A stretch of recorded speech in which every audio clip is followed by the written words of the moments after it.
Ce matin, je vais poursuivre mon propos et nous allons continuer dans le même sujet. Pourquoi la majorité des chrétiens sont limités et pauvres? Nous allons voir un certain nombre d'éléments. Alléluia. Et donc nous allons faire, lisons Agé 2, versets 8 à 9. Agé 2, versets 8 à 9. L'argent est à moi et l'or est à moi, dit l'Éternel des armées. Oui. La gloire de cette dernière maison sera plus grande que celle de la première, dit l'Éternel des armées. Amen. Il dit quoi? La gloire, c'est-à-dire la gloire de cette dernière maison. Allons verset 8, oui. L'argent est à moi et l'or est à moi, dit l'Éternel des armées. Et regarde comment il commence. Il dit c'est pour moi. C'est-à-dire que il est le propriétaire de tout. Maintenant on continue au verset 9. Il dit la gloire de cette dernière maison. Et comme je l'ai dit, la dernière maison c'est toi. La première maison c'est le corps de Jésus, ils ont détruit là. Il s'est bâti une deuxième maison qui est devenue son corps, qui est l'église. Donc la gloire de la dernière maison sera plus grande que celle de la première, dit l'Éternel des armées. Et c'est dans ces lieux, c'est-à-dire dans la dernière maison, que je vous donnerai la paix. La paix. Quand il parle de paix, il parle de satisfaction spirituelle, satisfaction psychique au niveau de ton âme et satisfaction physique. Ça veut dire quoi? Tu es bien. Tout va bien. Alléluia. Deuxième lecture, lisons Proverbe 14, verset 20. Proverbe 14, verset 20, oui. Le pauvre est odieux, même à son ami. Mais les amis du riche sont nombreux. La Bible dit les amis du riche sont nombreux, mais le pauvre est odieux. Odieux, même à son ami. Alléluia. Gloire à Dieu. Et vous connaissez ce verset familier, 1 Timothée 6, verset 10. Oui. 1 Timothée 6, verset 10. L'amour de l'argent est une racine de tous les maux. Oui. Et quelques-uns, en étant possédés, se sont égarés loin de la foi. Regardez ici. Ici, beaucoup de gens citent ce verset-là quand ils veulent combattre, bien sûr, l'argent. Ah, l'amour de l'argent. On ne dit pas l'argent est la racine de tous les maux, mais l'amour de l'argent. C'est-à-dire, l'amour excessif de l'argent est ce qui est le problème. Ce n'est pas l'argent qui est le problème. Alléluia. Alléluia. Donc, enseigner sur la richesse, justement, c'est pour vous éviter les pièges cachés derrière la poursuite du bien matériel. Mais ça ne veut pas dire que vous ne devez pas poursuivre. Parce que même manger a des risques. Hein? Tu ne sais pas ça? Manger est bon, mais manger aussi a des risques. Que Dieu vous bénisse, veuillez vous asseoir.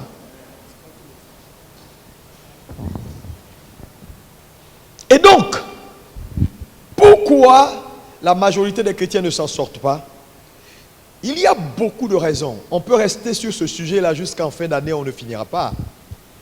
Mais je vous donne des éléments clés, essentiels pour vous aider en tant qu'Église, en tant que croyant, à arriver à la liberté financière.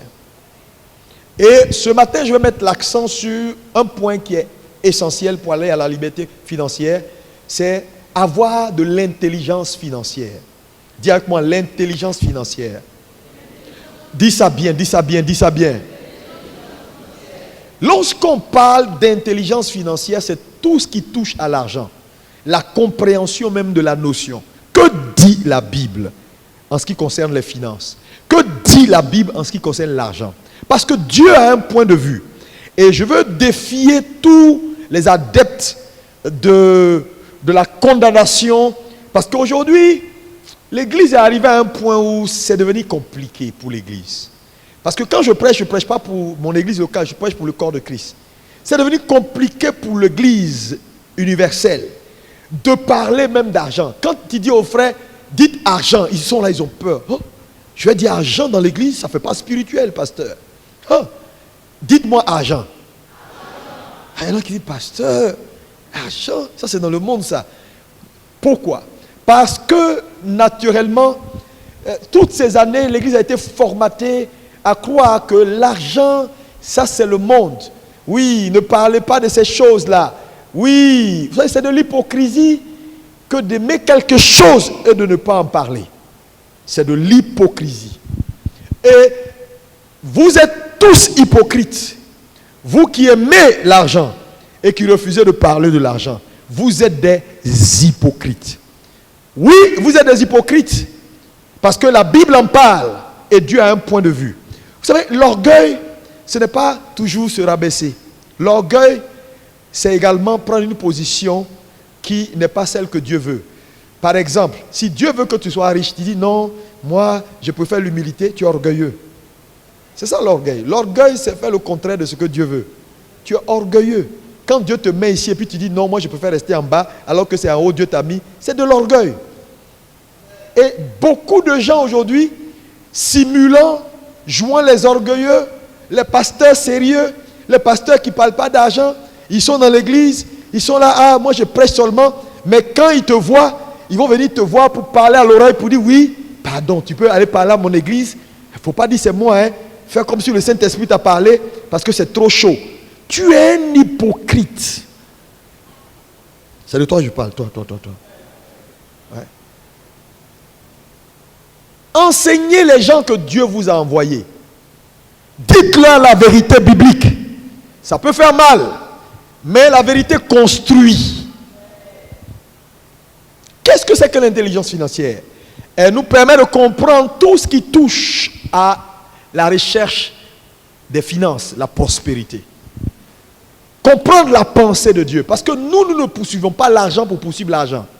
Dieu a des objectifs qu'il nous a assignés pour la recherche des finances que nous recherchons. Et je vous les décliner. Le premier, c'est que Dieu cherche des sponsors. Ce monde dans lequel nous sommes aujourd'hui, frères et sœurs, je vous ai dit, le monde n'a que deux comptes. Deux comptes. Il y a le compte lié au royaume des cieux, qui est l'ensemble des richesses de tous les croyants nés de nouveau. Et il y a le compte lié à l'enfer, qui est l'ensemble des richesses des païens, de ceux qui ont fait allégeance à Satan. Et sur cette terre, malheureusement, le compte lié à l'enfer est supérieur au compte lié au royaume de Dieu. Mais, quand Dieu veut travailler sur terre, Dieu ne prend pas sa richesse au ciel pour venir avec ça sur la terre. Il puise dans le compte de l'ensemble des croyants rattachés au royaume des cieux. C'est avec ça qu'il travaille. Donc ça veut dire, si les croyants sont limités, Dieu devient limité. C'est pourquoi Dieu est puissant dans le ciel, mais il n'est pas tout puissant sur la terre. Et si vous voulez que votre Dieu reste petit, continuez à être comme vous êtes, à penser comme vous pensez, à rester là et à ne pas chercher à avancer pour donner à Dieu de la capacité. Il faut beaucoup de maturité pour comprendre ce que je suis en train de dire. Satan fait beaucoup de choses parce que ces hommes sont puissants. Quand tu prends le classement des hommes les plus riches au monde, tu prends les 5 premiers là, ils appartiennent tous au royaume des ténèbres. Mais c'est normal que Satan soit puissant. Parce que le compte lié à son royaume là, ce n'est pas un petit compte. Il y a combien de milliardaires dans nos églises? Prends la Côte d'Ivoire. Il y a combien de milliardaires chrétiens? Dites-moi. Mais de l'autre côté, il y en a. Hein?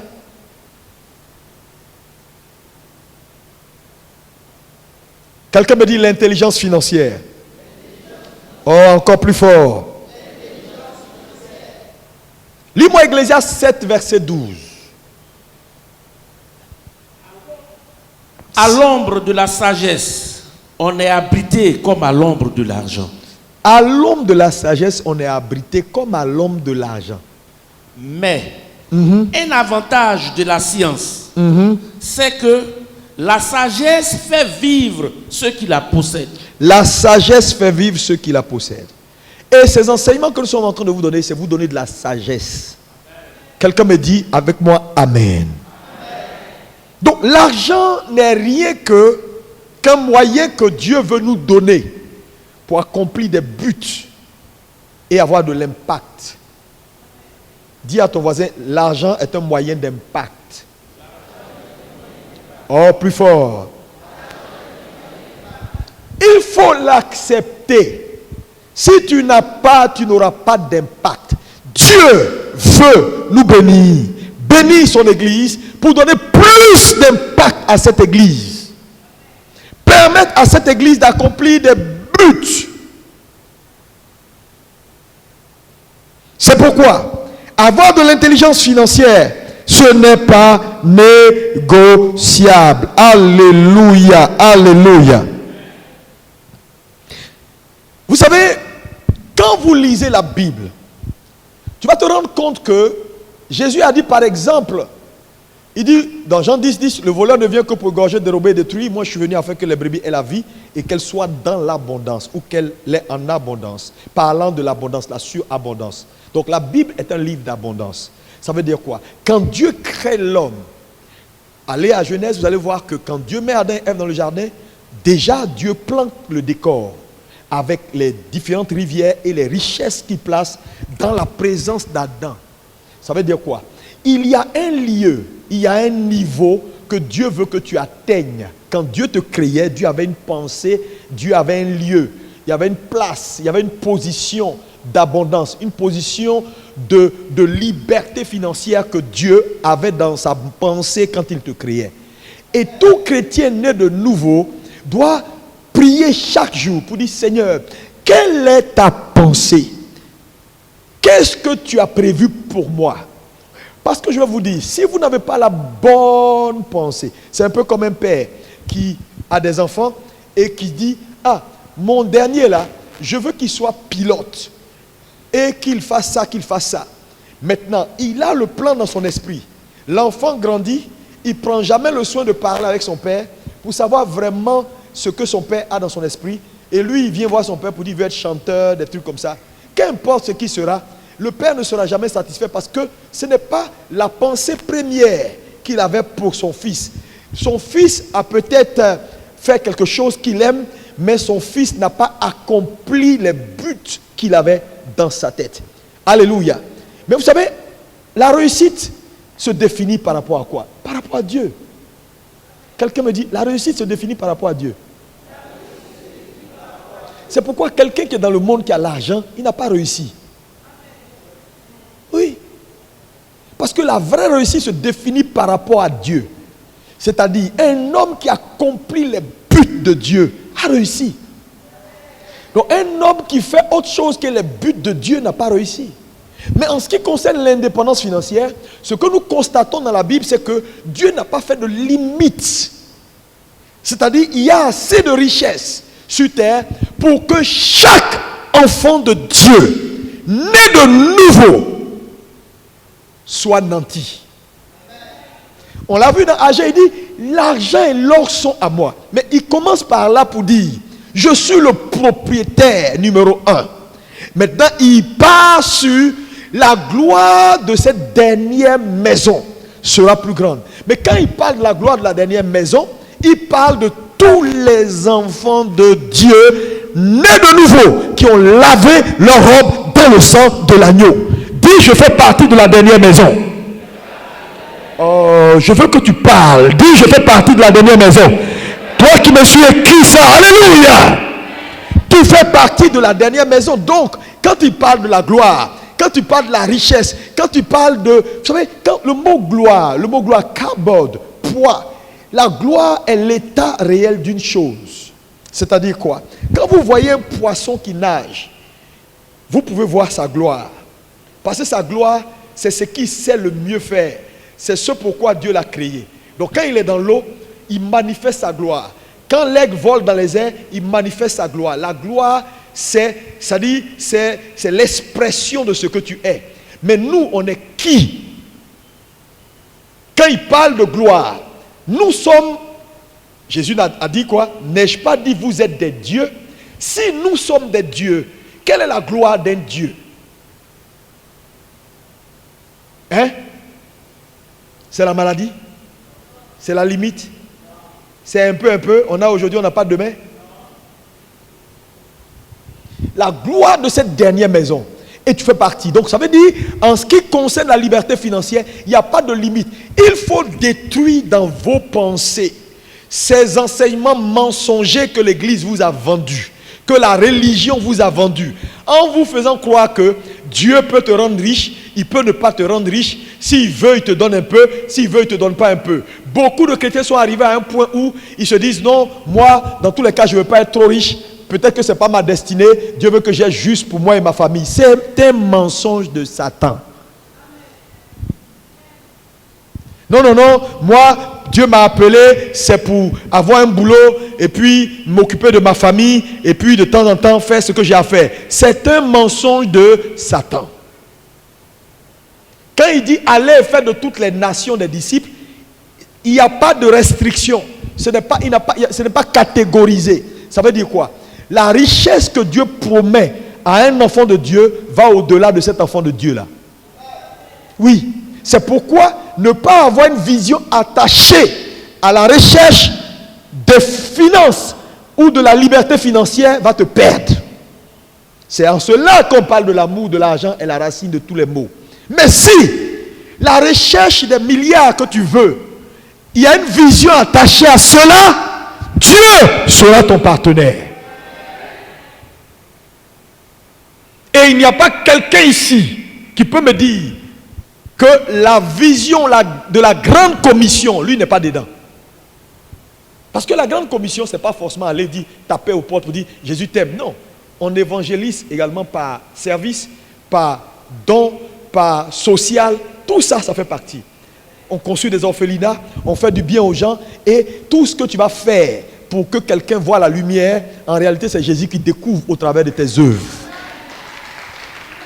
On acclame bien Jésus. C'est pourquoi c'est méchant et c'est mauvais de se limiter à toi et à tes enfants. Parce que l'affaire là te dépasse toi et tes enfants. Abraham, je te bénirai, mais pour que tu sois source de bénédiction. Ça veut dire le jour où tu cesses d'être source, la bénédiction va tarir. Ce qui entretient la source, c'est le fait que tu sois source de bénédiction. Quelqu'un me dit amen bien. Oh, que ton amen soit meilleur.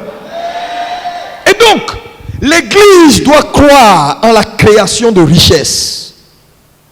Mais, cette création de richesse ne doit pas venir n'importe comment. Moi, je ne crois pas en la création de richesse, numéro 1, par mariage. C'est-à-dire, on ne devient pas riche en cherchant à se marier à un riche. La richesse n'est pas sexuellement transmissible.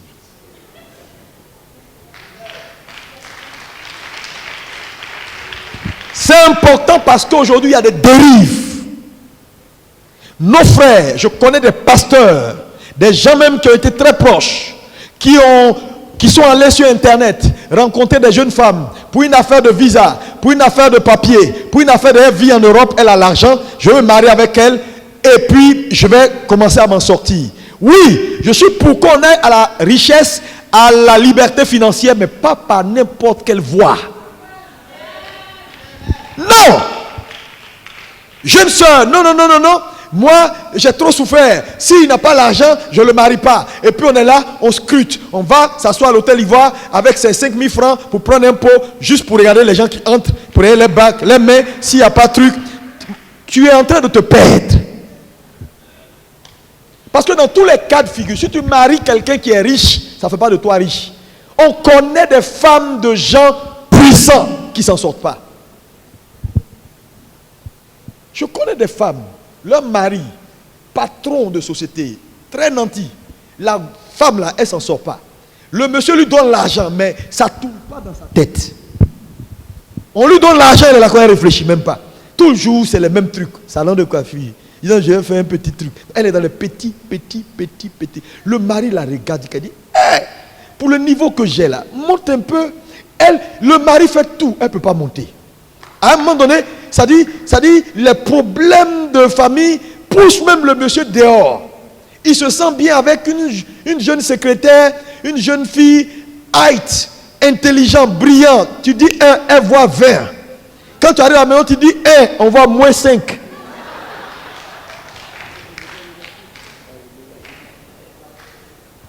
Donc, ce n'est pas mariage. qui donne la richesse. Ton mari peut être sharp. Si tu ne l'es pas à ton niveau, pour toi-même comprendre que ta vie financière n'est pas liée forcément à ton mari. Parce que la plupart des femmes, quand elles se marient, elles ne réfléchissent que dans le prisme de leur mari. C'est une bonne chose d'être soumis à son mari et puis d'avoir des entreprises de famille. Ça, c'est un autre niveau. Je ne suis pas là. Entreprise de famille que madame gère ou quelqu'un gère. Mais je dis, une femme doit pouvoir également se redesigner à comprendre. Parce que, attends, souvent, on a fait la même école. On a fait l'université. On est sorti. 6 ans après, on se retrouve. Je te vois, je dis, hé, cette dame-là, je l'ai connue, on était à l'université ensemble, on a fait même la médecine ensemble, et aujourd'hui, 6 ans après, je ne suis pas encore marié, mais je vais lui demander en mariage. Je viens devant la soeur, ma soeur, vraiment, tu me plais, vraiment, je veux te marier. Ok, tu veux me marier, mais est-ce que tu as l'argent? Est-ce que tu as maison? Tu as voiture? Toi, on a fait l'université, pourquoi toi, tu n'as pas maison et puis voiture là? Pourquoi c'est moi seul qui dois avoir ça? Pourquoi c'est moi seul qui dois avoir ça? Et toi aussi, tu as maison, tu as voiture? Acclame pour Jésus.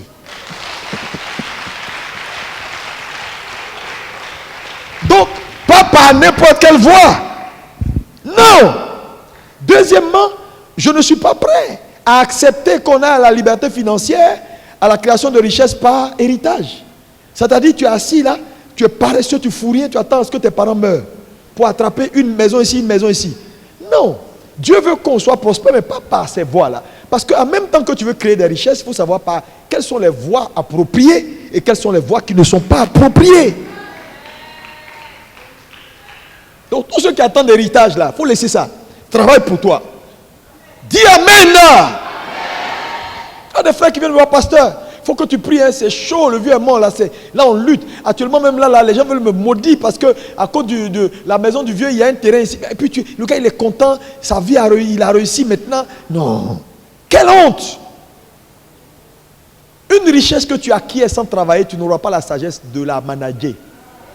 Je te dis ça, il faut écrire ça noir sur blanc. C'est pourquoi tous ceux qui héritent finissent toujours héritiers. Alléluia. Oui, la troisième voie, tu ne peux pas aller à la liberté financière en faisant quoi? En prenant des raccourcis. C'est-à-dire baigner dans le faux, devenir riche en facture. C'est-à-dire tu fais des surfacturations, tu as des fausses factures ici, et puis tu viens à l'église, gloire à Dieu, on dit, hey, Dieu a béni le frère. Regarde sa nouvelle voiture. Tout le monde sait que ça, là, c'est facture des gens. Tu as coupé dessus, coupé dessus, coupé dessus. Ça, c'est quelle bénédiction, ça? C'est la bénédiction de l'Éternel qui enrichit. Ce n'est pas la fraude qui enrichit. C'est pourquoi, si tu es dans le royaume et tu ne veux pas faire les choses selon les règles, mon ami, tu vas amasser de l'argent, mais tu ne seras pas riche et prospère selon Dieu. Il y a une différence entre amasser de l'argent. Mais dans tous les cas de figure, l'argent que tu amasses va te faire mal après. Ouais. Parce que c'est quand Dieu bénit que cela apporte la paix. Il dit, c'est en ce lieu que je vous donnerai quoi? De la paix. Ça veut dire, si Dieu ne te donne pas la paix avec l'argent, tu seras tourmenté. Demandez aux gens qui sont dans le monde, qui courent partout, qui ont plein de sous là, s'ils ont la paix. Demandez s'ils ont la paix. Ils meurent comme des cafards sans espoir de lendemain. Moi, quand j'assiste souvent aux funérailles, on dit, ah, telle autorité est décédée. Ma première question, est-ce qu'il connaissait Jésus? S'il ne connaît pas Jésus, je regarde ça, ça me fait pitié parce que le gars va se réveiller sur l'enfer. Vous êtes là, vous faites des trucs qui n'ont aucun sens. Il va se réveiller en enfer, en train de crier, quand on parle, dit non, c'est Dieu seul qui sait. Ce n'est pas Dieu seul qui sait. Dieu a donné ses pensées. Ses pensées sont dans la Bible. Jésus est le chemin, la vérité. Il n'a pas dit un chemin. S'il avait dit un chemin, ça veut dire qu'il y a une probabilité d'avoir un autre. Jésus est le chemin, la vérité et la vie. Nul ne vient au Père que par lui. Si tu ne crois pas ça, mon ami, tu es perdu. Il n'y a pas de chemin alternatif. Pourquoi vous voulez qu'on contente les gens? Dites la vérité. Il est C'est exclusif.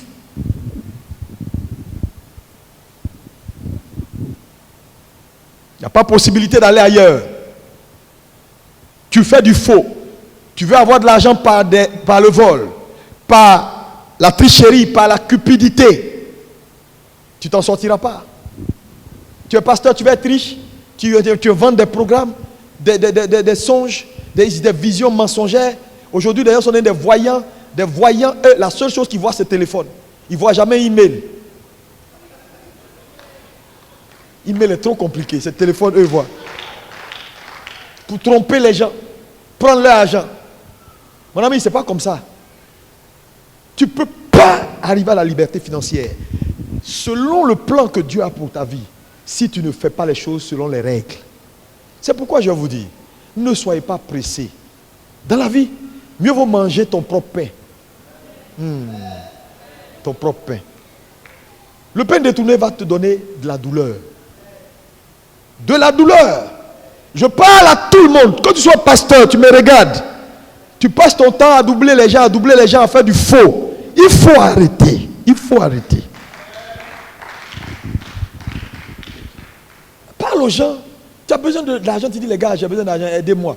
Et puis volontairement, quand ils veulent, ils te donnent. Ça te fait le transfert de ce qu'on appelle le transfert de propriété.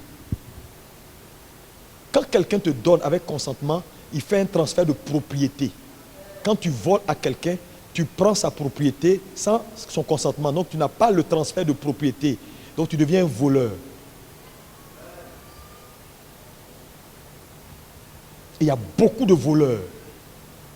Grosse voiture, mais il a eu ça sur quoi? Il a envoyé son collaborateur. Il faut fouiller sa carte de fouille. C'est comme il racontait l'histoire d'un pasteur. Il reçoit les gens.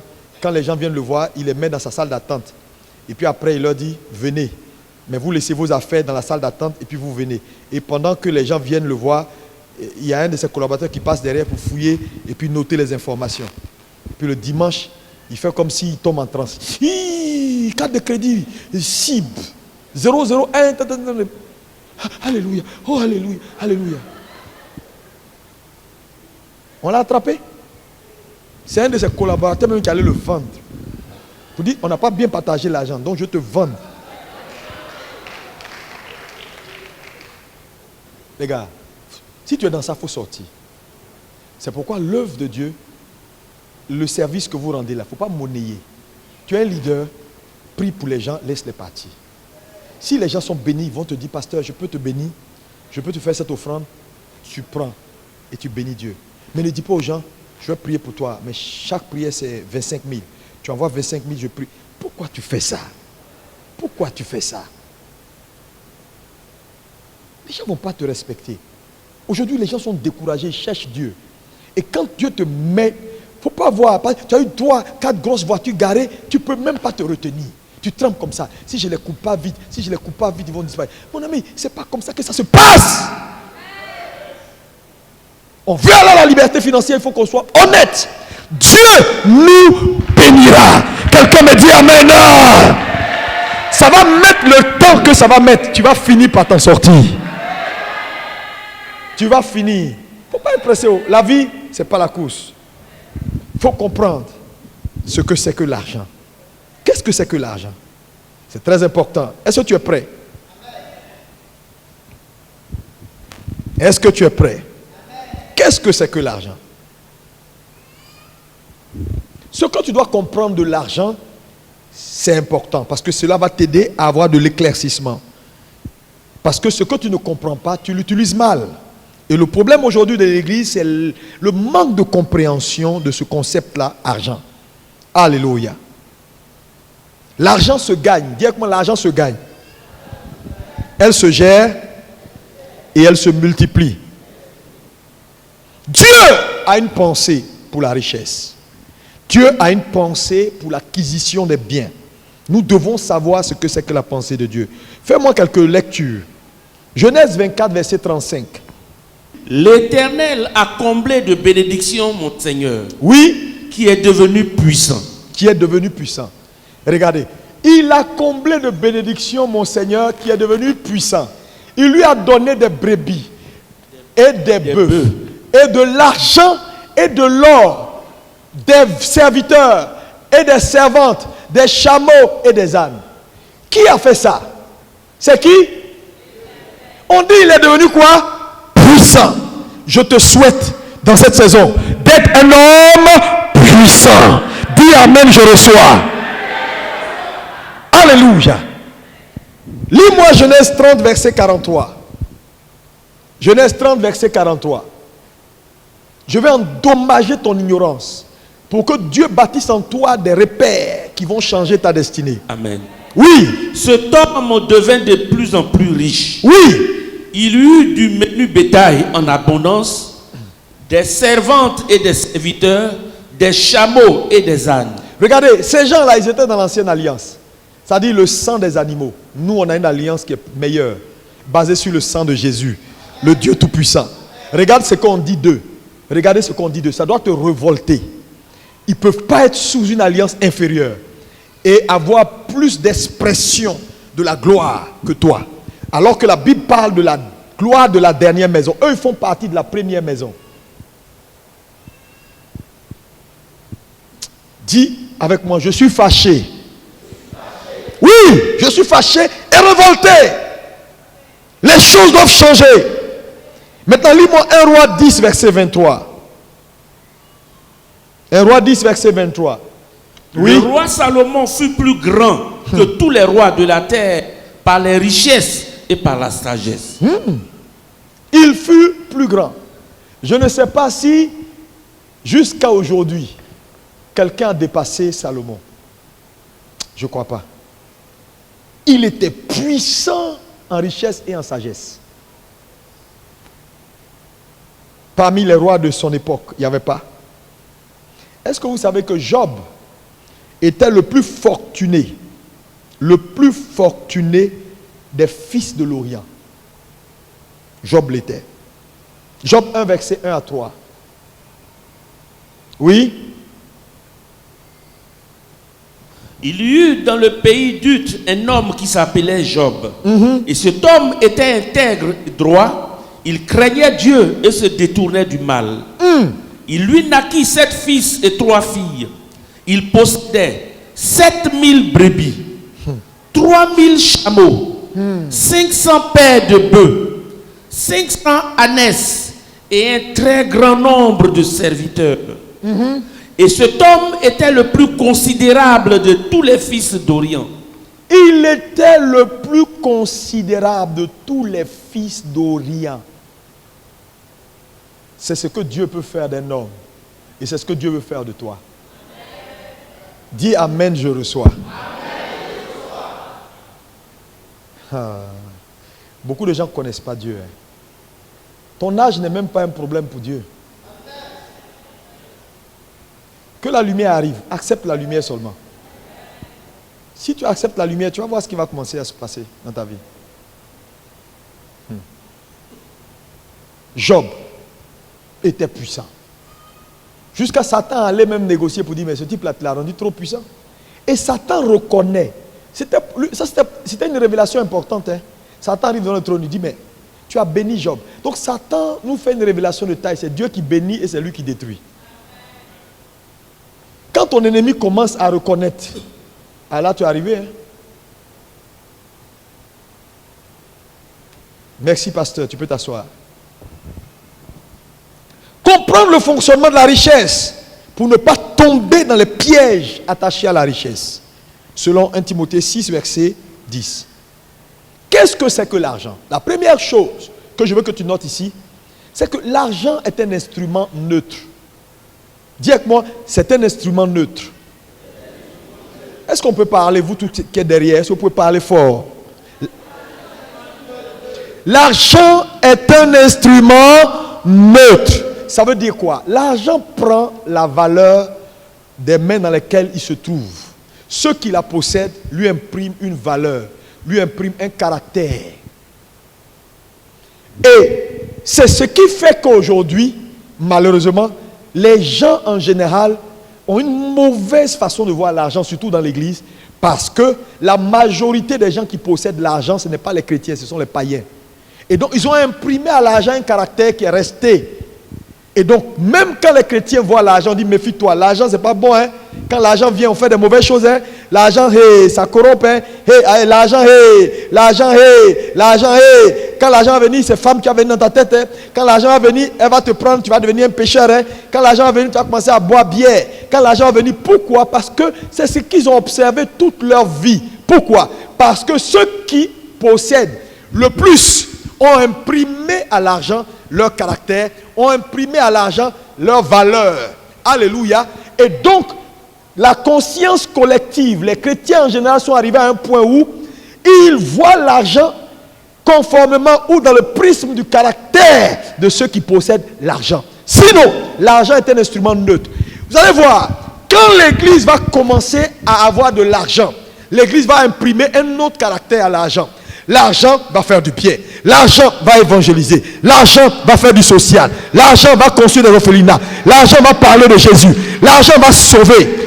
Aujourd'hui, l'argent fait quoi? Ceux qui en ont et qui en ont en quantité font quoi? Promotion, homosexualité, promotion, temps, le mal, les meurtres, les coups bas, le vol, des choses anti-Dieu, le mysticisme. Aujourd'hui, on parle des jeunes filles que les gens corrompent avec des vingtaines, trentaines, cinquantaines de millions pour aller vendre le contenu de leurs étoiles dans des pays que je ne citerai pas. En faisant quoi? Les gens défèquent sur ces jeunes filles-là. Mais Jésus dit une chose importante. Ce n'est pas ce qui entre en vous qui vous souille. Il dit c'est ce qui sort du corps qui souille. Si ce qui sort du corps est ce qui souille, donc ça veut dire que c'est un acte spirituel. Quand quelqu'un prend ce qui souille et il met sur toi, il fait un échange.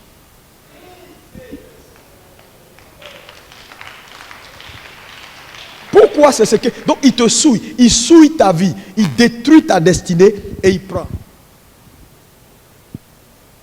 Ça, c'est ce que l'argent dans la main des inconvertis peut faire. Mais dans l'église, l'argent va prendre une prostituée et en faire une prédicatrice de l'évangile. Oh, quelqu'un peut acclamer Jésus-Christ de Nazareth. L'argent va prendre un soulard, un fou, et en faire quelqu'un de respectable dans la société. Et désormais, quand les gens vont entendre parler de l'argent, si l'église en a, l'église va imprimer un nouveau caractère. Les gens vont dire, ah, l'argent n'est pas mauvais, parce que ce qu'on voit l'argent faire là, l'argent est bon. Frères et sœurs, l'argent est un instrument neutre. C'est un instrument neutre, il faut le comprendre. Dieu veut t'en donner. Mais et c'est normal que Dieu mette des balises. C'est normal. Donc, le problème c'est que ceux qui sont contre, qui sont limités et qui ont avalé le venin de Satan. Parce que Satan sait que limiter l'église, c'est la seule chose qu'il faut faire. Il ne faut pas les empêcher de prier. Il ne faut pas les empêcher de parler en langue. Il faut les empêcher d'avoir l'argent. C'est tout. Ils vont parler en langue, ils vont prier, ils seront limités, ils ne pourront pas aller quelque part. Parce que l'argent est quelque chose de puissant. Et ceux qui ont accepté cette pensée-là, ce venin-là, ils cherchent dans la Bible donc les versets comme 1 Timothée 6. Ah, l'argent est la racine de tous les maux. L'argent n'est pas bon. Hein? On dit mieux vaut avoir la paix qu'avoir beaucoup d'argent. Mais tout ça, ce sont des balises. Ça ne veut pas dire que Dieu est contre l'argent. C'est le même Jésus qui a envoyé ses disciples pour dire, allez, il y a un poisson là que vous allez attraper. Dans son sein, il y a de l'argent, on va payer les impôts avec. C'est le même Jésus. Quand on a cassé le parfum qui coûtait cher sur son pied, il a apprécié qu'on l'honore avec quelque chose de valeur. C'est Jésus.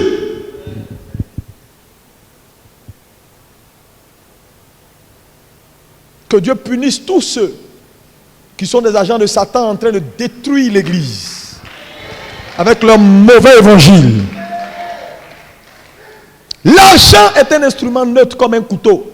Dans la main d'un cuisinier, il fait des bonnes choses. Dans la main d'un meurtrier, ça tue. Ce n'est pas le couteau qui est en cause, c'est dans quelle main il se trouve. Donc, l'église doit avoir la responsabilité de dire, il faut que ça vienne dans nos mains. Faites un main quoi? Que ça vienne dans mes mains. Oh, est-ce que vous savez que l'argent pleure dans leurs mains là-bas? Hein? Parce qu'ils font tellement de mauvaises choses avec. Ils font des sacrifices humains. Ils tuent des gens. Ils font des bêtises. Ils font des trucs. ils violent des bébés, ils font des conneries parce qu'ils ne connaissent pas Dieu. Et puis ils s'en foutent. Ils s'en foutent parce qu'ils n'ont pas d'espoir de vie. Et l'Église qui veut faire du bien, qui veut aider, qui veut sauver, qui veut faire des bonnes choses, ils sont là, oh, on a peur de ça, oh, on a peur de ça. À partir d'aujourd'hui, que Dieu t'enlève cette peur au nom de Jésus. Ça, c'est la première chose que tu dois comprendre sur l'argent.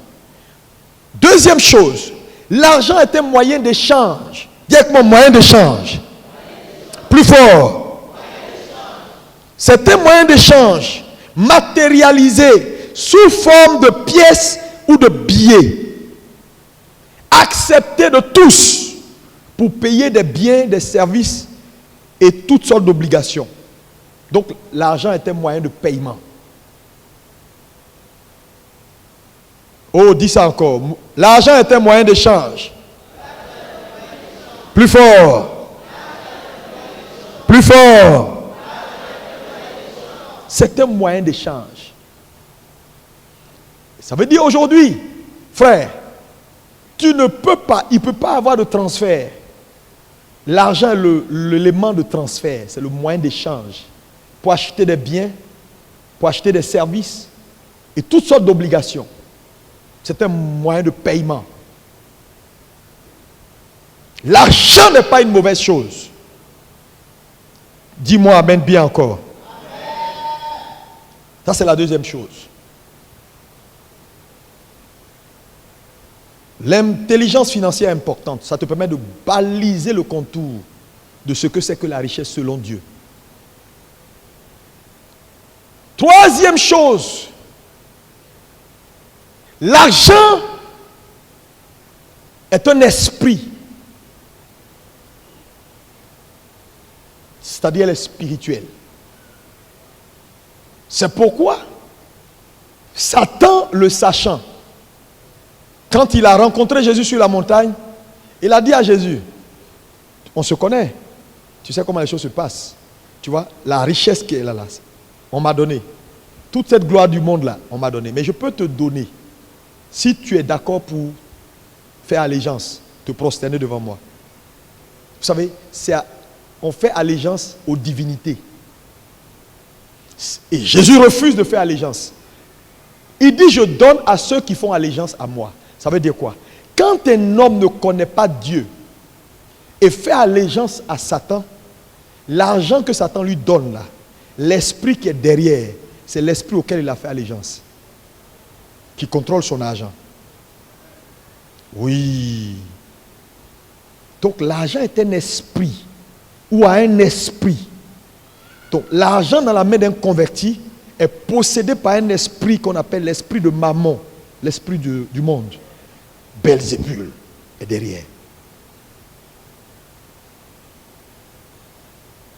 C'est pourquoi quand ils ont ça, ils ne font que le mal. Ils ne font que ce que l'esprit là demande. Ils ne vont pas prendre leur argent pour venir sauver des âmes.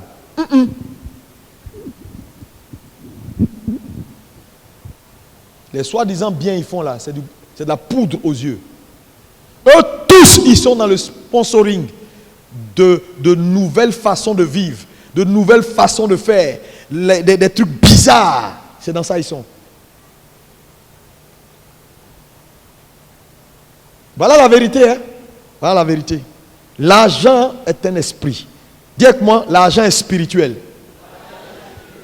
Oh, plus fort. Dis, l'argent a un esprit.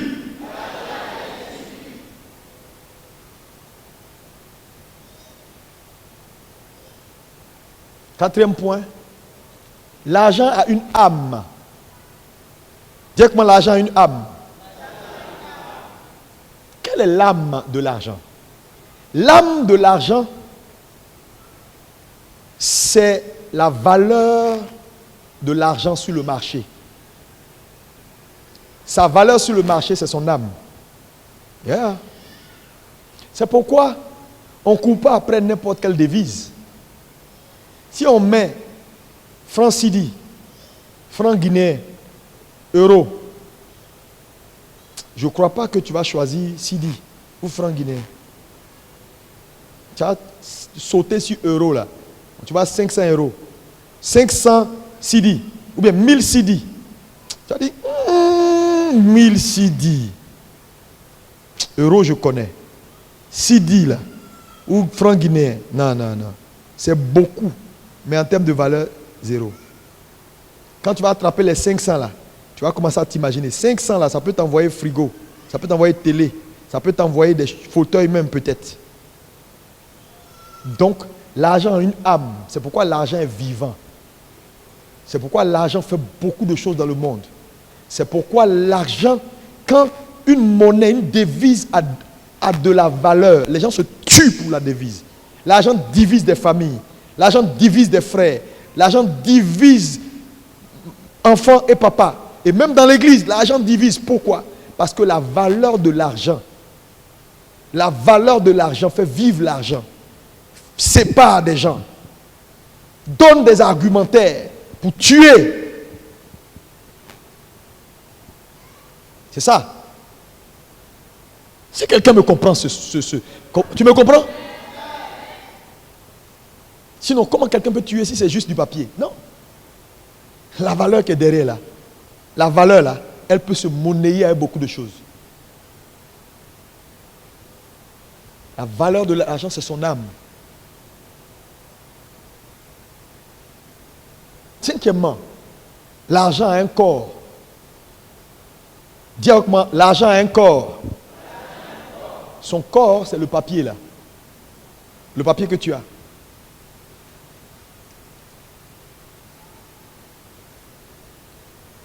$5,000. Ça, c'est du papier. Ça, c'est le corps. Ça, c'est pas l'argent, hein. C'est son corps. Parce que ça, là, on peut changer ça demain. Et puis, on fabrique un autre papier avec... On dit, on veut mettre des oiseaux dessus. On veut plus de chameaux, on veut plus de trucs. Mettons ce qu'on veut. On veut plus la couleur verte. Mettons la couleur orange. Tout le monde va fuir ça, là. On va marcher dessus. On va aller chercher orange, là. Vous voyez, c'est juste un corps qu'on donne à la valeur pour courir.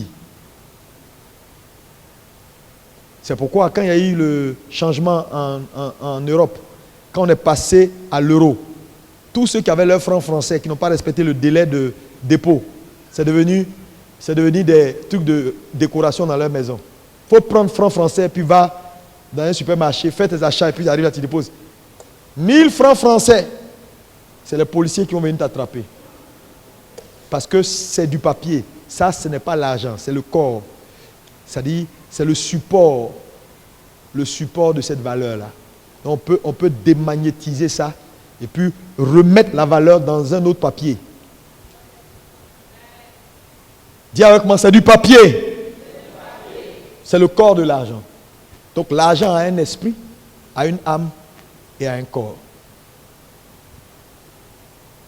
C'est pourquoi quand les gens souvent viennent, souvent quand les gens veulent te faire du mal ou les gens te... Ton argent ou ta vie? Parce qu'ils savent qu'il y a une équivalence quelque part dans le subconscient des hommes. L'argent a un esprit, il a une âme, il a un corps. C'est pourquoi quand souvent quelqu'un donne son argent, il sent que c'est comme si une partie de lui est partie. Il faut comprendre les choses. Les gens ont acheté des hommes sur cette terre-là. Il y a des gens qui ont pris l'argent pour acheter hommes. Dis, je peux t'acheter. Oui, il y en a qui peuvent. Ils disent ça. C'est parce que tu n'as pas encore eu ton prix que jusque-là tu parles. Ma soeur, je t'aime, hein, tes yeux me plaisent. Est-ce que je peux juste te voir pour cette soirée? Moi, je prie Jésus, hein, je ne suis pas dans vos histoires. Bon, là, j'ai 10 millions. Non, moi, je suis Jésus, hein, je ne suis pas dans vos histoires. Bon, moi, j'ai 100 millions. Je prie Jésus, mais bon, si c'est juste pour causer, il n'y a pas de souci. Hein. Bon, j'ai 500 millions de francs CFA. C'est où? Ah, tu as oublié, je prie.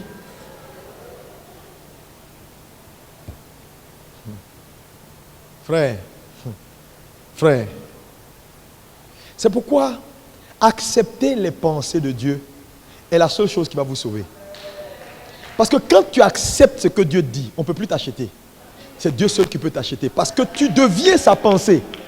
Donc comme il n'y a pas supérieur à sa pensée, Et que c'est-à-dire que tu es bâti par sa pensée, par ses convictions. Mais comme il n'y a pas plus grand que ça, c'est lui seul. Quel que soit ce qu'on va te proposer, ça ne peut plus t'acheter parce que tu as les pensées de Christ. Voilà pourquoi comprendre ce que je suis en train de vous dire est très important. Dieu a un point de vue. Ne vous laissez pas berner. Croyez que Dieu vous veut du bien. Dites Amen.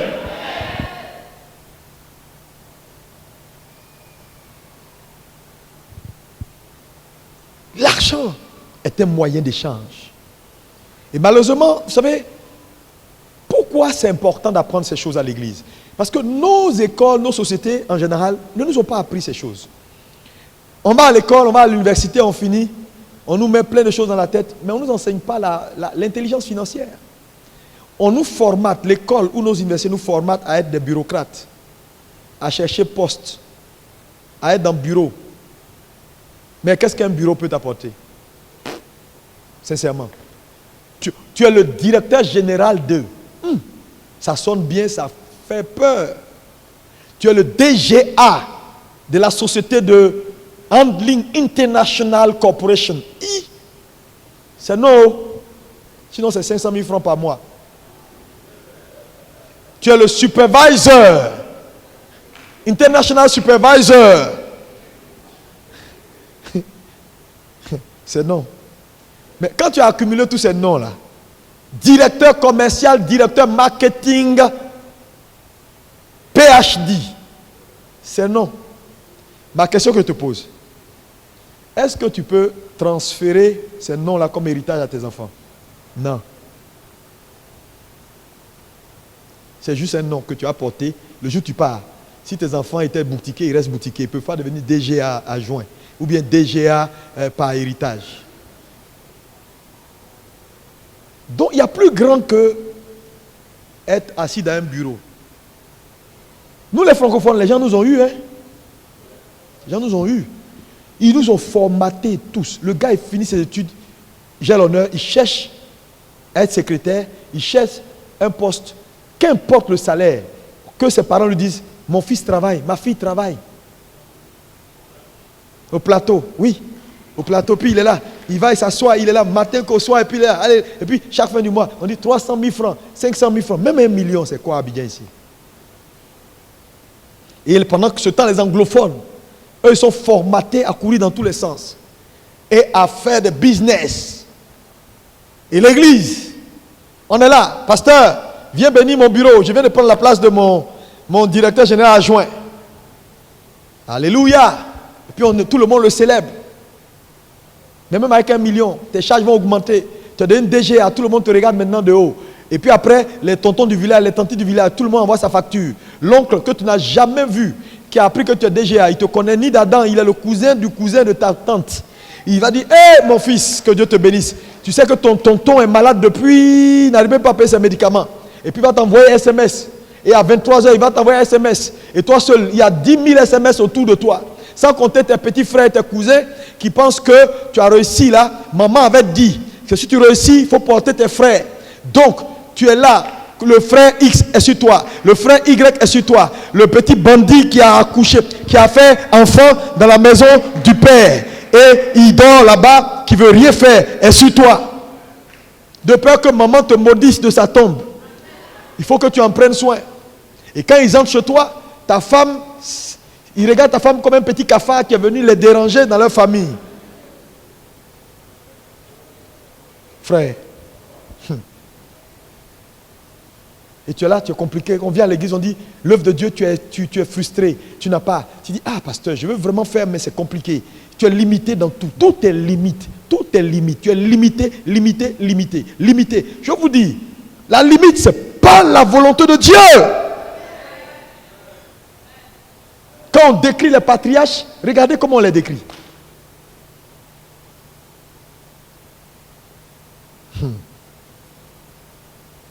Alléluia. Alléluia. Aller à l'indépendance financière a toujours des voies. Il y a des voies à emprunter pour aller à la liberté financière. Et ces voies-là, il faut qu'on vous les enseigne. La première chose, il faut comprendre l'indépendance financière, c'est-à-dire l'intelligence financière, qui te donne de comprendre la pensée de Dieu sur la richesse. Deuxième chose, il y a des voies. Dis avec moi, il y a des voies à emprunter. Encore plus fort. Donc, dans ta quête d'aller vers l'indépendance financière, il y a 3 questions majeures que tu dois pouvoir te poser. Sinon, tu n'as pas commencé ta course de la création de richesse. La première question,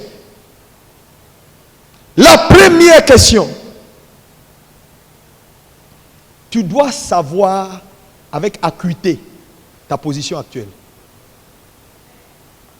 Tu sais, une mauvaise analyse de sa position va biaiser ton parcours. Vous savez avec moi que pour ceux qui voyagent beaucoup et qui veulent faire soit une réservation de billets d'avion, quand tu entres sur un site pour dire bon je vais réserver, la première chose quand tu cliques on te demande position de départ. Ils vont te décliner plein de pays. Choisis le pays et la ville. Choisis la ville et le pays en face. Choisis la ville. Si tu te trompes ou écris toi-même quelque chose qui n'est pas reconnu dans leur parcours, qui n'est pas, ils vont pas, ça ne marchera pas. Tu ne peux même pas décoller pour dire que le moteur de recherche va se lancer pour que la compagnie te propose un prix de ton trajet. Ça ne marchera même pas. Tu seras là à cliquer. Tu dis, tu mets à Boisseau. Ok. Je pars d'à Boisseau. Je vais aller à Paris. Air France va chercher jusqu'à pas à Boisseau.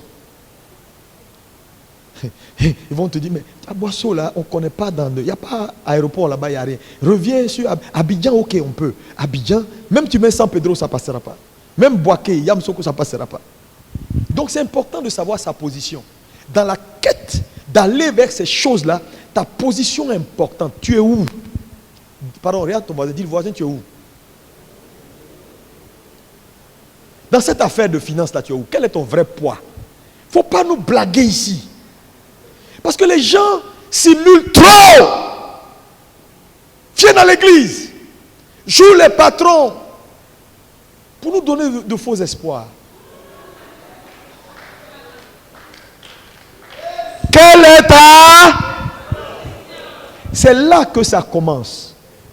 Si tu n'es pas assez honnête pour savoir quelle est ta position actuelle, tu n'as pas encore démarré. Je te dis, le mécanisme de la création de richesse ne se met pas en mouvement. Hein.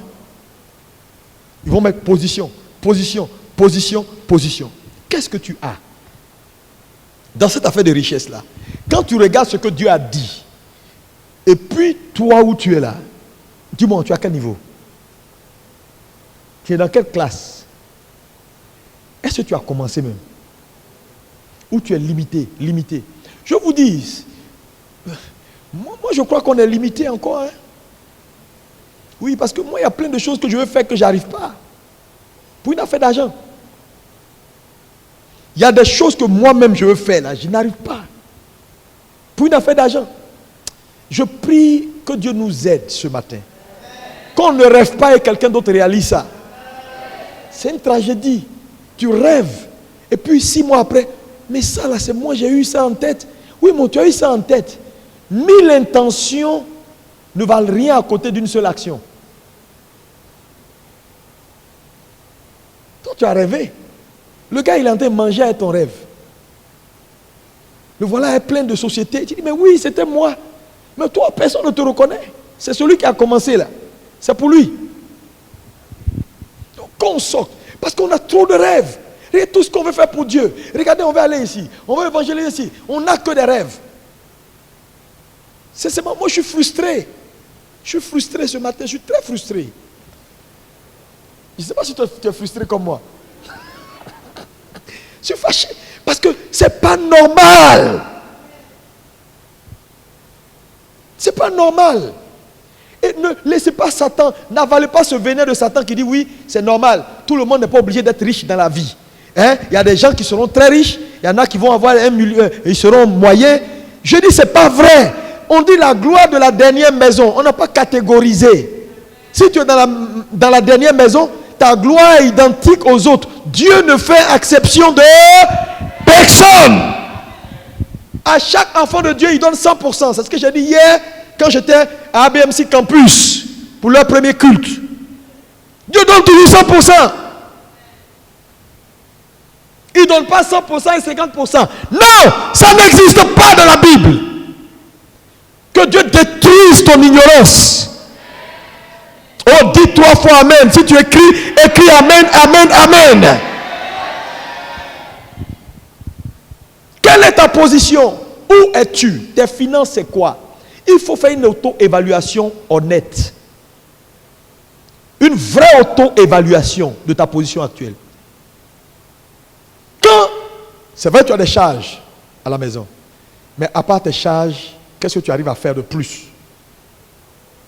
Parce qu'il a dit à Abraham, je te bénirai. Niveau 1, niveau 2, que tu sois une source de bénédiction. Si tout ce que tu es béni, tu as l'argent, tu as une belle voiture, tu peux prendre soin de ta femme, tes enfants, et toi, et manger, voyager, aller, venir. Tu n'as même pas commencé. C'est les méchants qui sont comme ça. Quand quelqu'un qu'on appelle le méchant, parce que l'objectif de la richesse financière te dépasse. C'est pour l'expansion du royaume. Et cette affaire d'expansion du royaume là, c'est la guerre, c'est la vraie guerre ça. La vraie guerre, c'est pas ton petit démon Seigneur, il faut que le petit démon sorte. Ça c'est trop personnel.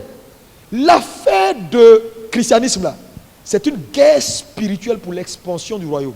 Satan dit, ton royaume là, il va rester petit, il ne va pas s'étendre. Dieu crée le système terrestre pour l'expansion. Il a annexé la planète Terre pour étendre son règne, étendre son royaume, posséder, coloniser. C'est une guerre. Vous n'avez pas vu un peu comment ça se passait à l'ancien temps, quand les gens veulent faire une colonisation? Mais c'est une guerre de soumission. Quand les gens ont possédé Jérusalem, ils se sont battus, il y a eu des morts, et puis après, ils ont soumis. Même au temps de Jésus, c'était les Romains qui contrôlaient. Même Jésus est venu, il n'a pas pu. Les Juifs sont restés dans... On attend un Messie qui va nous délivrer de la colonisation, de l'emprise, le Messie. La notion de Messie est venue à partir de là. Qui va venir nous délivrer? Vous êtes d'accord avec moi? Aujourd'hui, le monde a besoin de Messie. Le Messie a fait quoi? Il est mort, il s'est multiplié en plusieurs petits Messies. Lève la main et dis, je suis un Messie pour ma génération. Oui! Le monde attend avec un ardent désir. Quoi? La révélation de qui? Oh, tu ne parles pas bien. Des fils et des filles du Dieu Tout-Puissant. Quelle est ta position? C'est la première question. Tu dois répondre à cette question-là aujourd'hui. Sinon, tu n'as pas encore commencé. C'est comme quelqu'un qui va à Paris. Il veut prendre un billet, Air France. Il met Accra. On dit départ, tu es où? Puis il met Accra. C'est ton affaire. Ça veut dire quoi? Tu vas te débrouiller pour quitter Abidjan pour arriver à Accra. Quelle est ta position? Sois honnête. Tu veux que Dieu te bénisse? Décris ta vraie position et aie conscience que moi là même là, je fais semblant d'être riche, mais je ne suis pas riche. Je n'ai pas. Seigneur, je n'aime pas. Mais si tu es là, moi j'ai. Et puis tu parles, tu dis oui, Dieu m'a béni. L'argent là, j'en ai. Oui, j'en ai. Et puis tu as ça, on ne voit pas. Parce que l'argent s'exprime. Quand tu as ça, on sait. Quand tu as ça, si tu es dans le royaume, si tu as compris les objectifs de l'indépendance financière, pourquoi Dieu veut que les hommes soient financièrement indépendants? Après ce culte-là, tu viens te dire, pasteur, qu'est-ce qui te passe dans la tête pour Jésus? Et puis j'ai dit, j'ai envie de faire ça. Tu dis, bon, demain le chauffeur t'envoie une valise.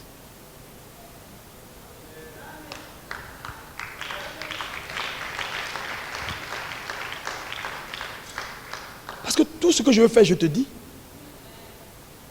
Pourquoi après le culte, tu disparais? Tu disparais.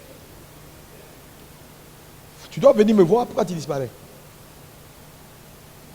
Ça, c'est la première question. Alléluia. Deuxième question que tu dois pouvoir te poser dans ta quête vers l'indépendance financière. Pour atteindre l'objectif que Dieu veut que tu aies, C'est quand tu as bien localisé ta position, tu dois localiser ta destination. Où vas-tu? Et à ce niveau-là, je vais être très clair avec vous. Le où vas-tu là, ça dépend. Vous savez, je vous ai démontré avant de commencer que Dieu vous veut nanti. Que Dieu veut que vous puissiez avoir la gloire de la dernière maison. C'est sans limite. Il n'y a pas quelqu'un ici là qui est exclu. Qui a lui sa destinée, c'est d'être petit. Non. La soumission les uns aux autres là ne veut pas dire qu'on n'est pas tous puissants. On peut être tous puissants et tous soumis les uns aux autres pour des raisons de fonction. Ah. Quand on dit le roi des rois là, on a dit, est-ce qu'on a dit le roi de certains rois et de certains sous-rois? Non. On dit le roi des rois. Il est le roi des rois. Donc on est tous des rois. On peut être tous puissants. Moi je crois en ça. C'est pourquoi je te regarde, ton âge n'est pas le problème. Parce que les 20 ans, 30 ans, 40 ans, 50 ans qui te restent, Dieu peut faire la différence. Si tu peux être d'accord pour accepter la vérité et dire Seigneur, c'est ma portion, tu es mort pour ça. Tu as déclaré tout est accompli et dans ma position. Regardez, vous prenez, oh c'est triste, hein? C'est vraiment triste. Vous prenez un médecin, il est praticien, il travaille à la fonction publique, on le dépose dans l'hôpital général de Abobo. Il est là-bas, il se tape toute la journée. Il soigne les gens, il soigne les gens, il soigne les gens. Il ne s'en sort même pas. Quelqu'un n'est pas médecin. Il est arrivé à l'intelligence financière. Il est dans le business du matériel médical. Il a plus d'argent que celui qui pratique. Où est la logique?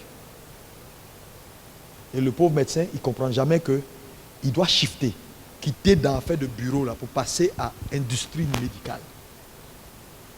Toi, tu utilises toujours seringue, stéthoscope, Kleenex, ou bien coton, tous ces trucs-là. On te livre, c'est ça, tu fais ton ordonnance. Tu as écrit quand, maintenant quand tu marches, ta main fait quoi? Tu as tellement fait ordonnance que ta main est comme ça. Tu ne peux pas réfléchir pour comprendre que le gars qui te livre tous les jours là, pourquoi toi-même tu te constitues pas en livreur? Monter une société pour commencer à livrer toi-même ce que tu utilises. Et tu es là, tu es pauvre. Tu es content d'un salaire. Tu vas où? Le vrai problème du où, de la destination, ça dépend de chacun, de la vision qu'il a de ce qu'on appelle la richesse financière. Il y a des gens, tu vas beau parler, ils vont te dire, pasteur, moi là, je n'ai pas envie d'être riche, j'ai peur que la richesse me perde. Le mensonge là, il a appris ça, il a avalé, c'est devenu un avec lui. Donc, qu'importe ce que tu vas dire. Moi, je sais que je suis fou. Là, c'est chaud, hein. Les gens vont m'attaquer sur Internet pour dire, oui, les gens qui prêchent, ils n'ont qu'à dire. Les gens qui parlent, les ignorants qui parlent, tu en auras toujours. Et en grand nombre. Ils ne comprennent rien, mais c'est sur ta page qu'ils vont venir faire leur discussion biblique. Mais si tu es aussi fort dans la Bible, mais va sur ta propre page et puis discute avec les gens. Pourquoi tu viens sur ma page? Je dis ma chose, ça t'énerve. Pourquoi? Dis pour toi. Les gens là, ils sont intelligents, ils savent ce qui est logique, ce qui est vrai. Et on va venir, il est écrit. Moi, je ne lis jamais ce truc-là. Il va faire une longue lettre de Samori Touré. Hey, il est écrit dans Jean 5,5 que oui, les tatis, et puis il va écrire jusqu'à dans ta page. Hein. Et puis ils vont faire leurs commentaires, ils vont s'insulter dedans, ils vont. Toi-même, tu regardes ta propre page, tu es étonné. Tu dis.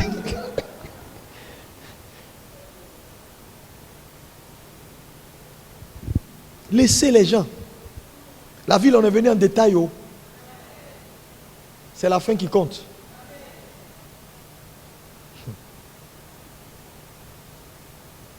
Où vas-tu? C'est important. Ta destination. Si la destination que tu as dans ton esprit est celle de Jésus, tu vas y arriver. C'est pourquoi j'ai pris le soin de vous dire, il faut que vous puissiez comprendre et admettre que Dieu vous envoie à une position d'indépendance financière où l'argent ne sera plus un problème pour vous. Si ce n'est pas ta destination, oublie tout ce qu'on est en train de dire là. Oublie. Parce qu'il y a des gens là, Seigneur, moi j'ai besoin juste d'argent pour construire une maison à Abidjan et puis une maison au village. Puis il est là. Si j'ai ça, c'est suffisant. Le reste, là, pasteur, moi, ça me suffit. Ma maison ici, ma maison au village. Puis je fais la navette. Pasteur, c'est bon. Mes enfants, j'essaie de voir comment je vais les aider, attendant que Jésus vienne me chercher. Si c'est ça ta vision, tu ne fais pas partie de ce qu'on est en train de partager là. Moi, je te partage le cœur de Dieu, la pensée de Dieu pour ces temps de la fin. L'Église doit reposséder l'argent pour donner de l'espoir à l'argent. L'Église doit reposséder l'argent pour donner un caractère nouveau à l'argent. L'Église doit prendre sa place. Mais regardez les païens. Et ils sont dans des grosses maisons. Les chrétiens, 300 mètres carrés. Oh Seigneur, merci pour la villa. Parce que tu peux venir bénir la villa. Il ne peut pas faire plus de 3 chambres. Tu as 5 enfants. Tu entasses tous les enfants dans une chambre. Les voilà, ils sont serrés. Lui superposé 1, 2, 3, 4. Lui là même, ça va être au plafond. Ils vont chez leurs camarades. Hein, viens dans ma chambre. La pauvre jeune fille rentre. C'est ta chambre. Vous êtes combien ici? Non, c'est moi seul ma chambre. Hein? Ce truc-là, toi seul ta chambre. Elle vient à la maison. Papa, à quand ma chambre? Ton problème, tu n'as pas. Tu as construit une petite maison sur 300 mètres carrés. Il n'y a pas jardin. Les enfants sont obligés de sortir pour aller jouer sur la route. Voiture a failli tuer Papitou il y a 3 jours.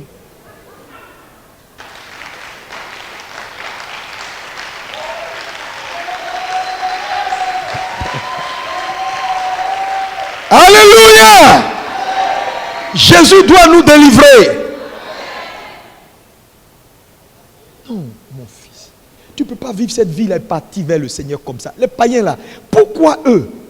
J'ai dit, répondez-moi honnêtement, vous qui discutez là, pourquoi eux doivent être comme ils sont? Vivre dans des maisons où leurs âmes se reposent. Et nous on entre la chaleur, l'ambiguïté, c'est-à-dire c'est restreint, c'est lourd. C'est-à-dire quand on quitte la chambre, on est au salon. Quand on quitte le salon, il n'y a pas place pour tourner même dans la cour. Pourquoi? Les week-ends, ils sont quelque part dans leur maison, quelque part vers le bord de la mer. Et puis tu le vois, il est couché. Des gens qui adorent un autre Dieu, qui n'est pas créateur du ciel et de la terre. Et nous, qui prions Jéhovah, le Dieu d'Abraham, qu'il a décrit ici, le Dieu d'Isaac, celui qui est devenu riche, qui alla s'enrichissant, jusqu'à devenir fort riche. On n'a pas utilisé d'adjectif pour quelqu'un dans la Bible comme ça. Pourquoi nous, toutes les voitures qu'on utilise, c'est France au revoir. Quand les gens se sont assis dedans, ils ont baillé dans leur voiture jusqu'à... Nous, on vient monter dedans. Pourquoi nous, on ne va pas chez le concessionnaire? Je ne suis pas d'accord aujourd'hui. Je ne suis pas d'accord demain.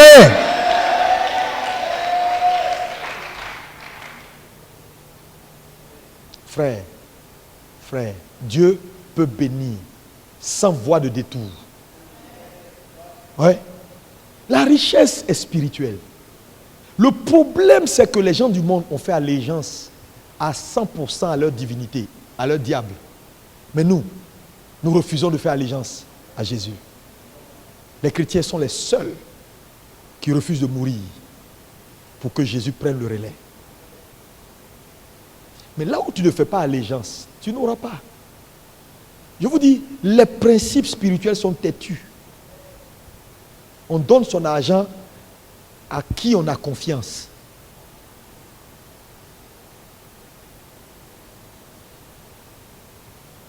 Eux, Satan leur donne pour les tuer après, comme des petits poulets. Et puis ils laissent tout à Abidjan ici et puis ils s'en vont. C'est pourquoi vous allez remarquer une chose. C'est l'argent est spirituel. Hein? Quand l'argent bâtit une œuvre, l'esprit de la divinité qui a donné l'argent est derrière l'œuvre là. Tous ceux qui héritent l'œuvre quand le monsieur part, si vous n'alimentez pas l'autel démoniaque, il vous consume, il vous détruit un à un. La plupart des héritiers qui ont hérité de grosses finances de leurs parents, sans savoir que leurs parents étaient des adorateurs d'idoles, des mystiques qui ont fait des alliances de sang. Quand ils héritent société 1, société 2, immeuble 1, immeuble 2, l'esprit qui a donné l'argent à leur papa pour bâtir vient réclamer les biens là. Et quand ils sont incapables de continuer à faire de la commémoration en ce qui concerne l'alimentation des hôtels, l'esprit là réclame leur vie. Ils finissent mal, ils meurent tôt, dans des accidents bizarres. Lui, il est mort, il allait cogner comme ça, des trucs malédictions dans la famille. On en a plein. Plein.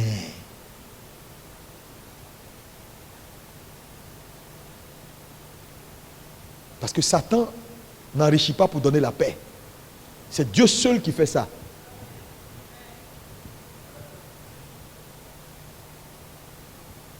Alléluia. C'est pourquoi l'église doit se lever. On ne peut plus continuer à raser les murs. Être là, on ne s'en sort pas, on n'a pas, on veut faire ça, on va voir ici. Non, frère, levez-vous, battez-vous, battez-vous, battez-vous. Quelqu'un dit, bats-toi.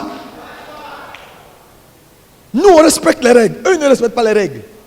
Dieu bénit. C'est pourquoi, dans l'enseignement sur la création de richesses, nous mettons l'accent sur devenir avant de posséder. Pour éviter les pièges. Parce qu'il y a des pièges. Mais ce n'est pas parce qu'il y a des pièges qu'on ne doit pas aspirer à ça. Parce qu'il y en a qui nous ont précédés, qui ont gagné cette bataille. On nous a parlé de Job, qui était le plus puissant en Orient. Troisième question qu'il faut te poser. Quand tu as bien identifié ta destination, la troisième question, ça dit numéro 1, c'est ta position. 2, où est-ce que Dieu m'envoie dans cette affaire d'argent-là? Quand tu es convaincu. Numéro 3, la question numéro 3, choisis ton véhicule pour relier ta position A de maintenant à ta position B, celle où Dieu t'attend. Quel est le véhicule que tu choisis pour faire la liaison? Ça veut dire que tu peux arriver aussi vite que tu veux. Tu peux aussi mettre du temps. Donc l'âge n'est pas le problème. Tu peux avoir 50 ans, 60 ans aujourd'hui. Tu découvres ces choses, tu prends conscience, la lumière est arrivée à toi. Est-ce que je peux encore prospérer? Oui. Tout dépend du véhicule que tu choisis. C'est pourquoi comprendre la Bible, c'est la chose la plus importante qui peut arriver à un enfant de Dieu. Ce matin, je suis venu vous conscientiser. Il faut qu'on s'en sorte. Il faut qu'on s'en sorte. Parce qu'on a trop à faire pour notre Dieu.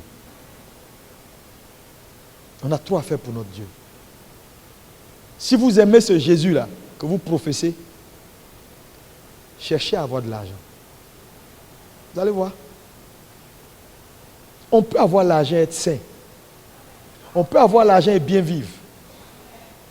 Qui vous a vendu ce mensonge-là que quand tu as l'argent, c'est des mauvaises choses, tu ne peux pas être bon chrétien et qu'il est difficile d'être chrétien et d'avoir l'argent? Parce que quand on parle, les gens ils prennent toujours ce verset-là. Il est difficile, un chameau, de quoi là? Citez-moi ce verset-là. Parce que moi, il y a des versets qui ne m'intéressent même pas même. Oui, cite-moi ça. C'est quoi? Il faut paraphraser. Dis. À le trou d'une aiguille qu'un chameau. Il est plus difficile pour un riche d'entrer dans le royaume qu'un chameau par le trou d'une aiguille. C'est ça? Chameau par le trou d'une aiguille. Allez bien étudier pour voir le contexte dans lequel Jésus a parlé et quoi il voulait dire et qu'est-ce qu'il voulait réellement dire. Parce que quand vous voulez comprendre la pensée de Jésus, regardez ce qu'il a condamné, ce qu'il n'a pas condamné. La Bible s'interprète dans un contexte. Mais oui, Jésus n'a jamais eu de problème avec les riches.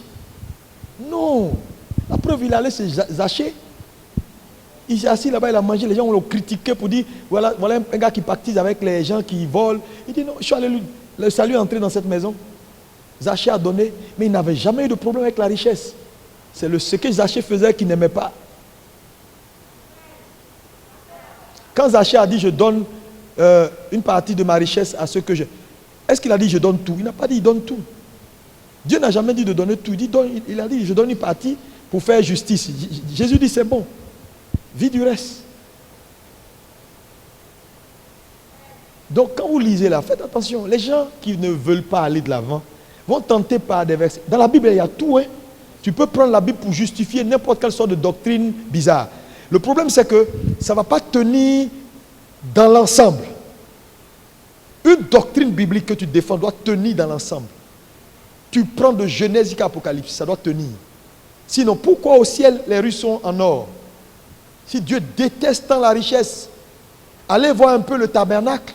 Allez en Israël, ils ont construit un tabernacle à peu près dans le style de ce qui avait été bâti au temps des patriarches. Vous allez voir les ustensiles que Dieu a exigés pour bâtir le tabernacle. Il a demandé aux enfants d'Israël, quand vous allez sortir d'Égypte, faites un transfert de richesse. Demandez-leur de vous payer pour qu'avec cet argent-là, cette richesse-là, vous alliez dans le désert pour m'adorer. Ah, donc on adore Dieu. Le but de la richesse, c'est adorer Dieu. Ah, je ne savais pas ça. Je ne savais pas ça. Vous voulez adorer Dieu? Les mains vides? Ça n'existe pas dans la Bible. On n'entre pas dans la présence de Dieu les mains vides. Tous les dimanches, quand vous venez à l'église là, vous devez préparer déjà vos offrandes. Venir bénir le roi des rois et le seigneur des seigneurs. On n'entre pas dans la présence d'un roi et des miettes. Ta tête peut sauter. Dans l'Ancien Testament, oui, les rois païens là.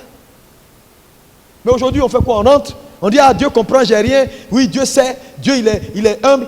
L'humilité, ce n'est pas refuser sa position. Ce n'est pas ça de l'humilité.